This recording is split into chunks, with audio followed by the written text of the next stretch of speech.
CR ko. Renovate ko, medyo lalaliman ko.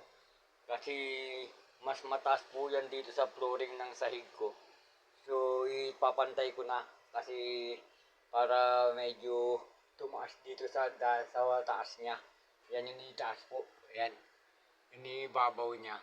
So i-renovate ko, hindi ko pa nababarahan yan, naptitimentohan ng tubo kong yan. No? May CR din po sa tapat nito, sa taas. So pagka ibababa ko to, pag nakapag-flooring po kasi ako, may mezzanine. So, kailangan ko rin may baba konti itong flooring ng CR sa taas. So, iunahin ko sa baba, magkalkal. Na halos pumapatak ng mga ang lalim na ibababa ko dito, mga nasa 6 po, 7 po.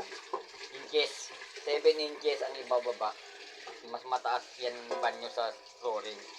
Yan, yung kinakalkal ko. Itutuloy ko po magkalkal ngayon. Ay nakaabang na yung mga lalagyan ko ng sako. So, nakatatlong sako na ako na natanggal dyan kagahapon.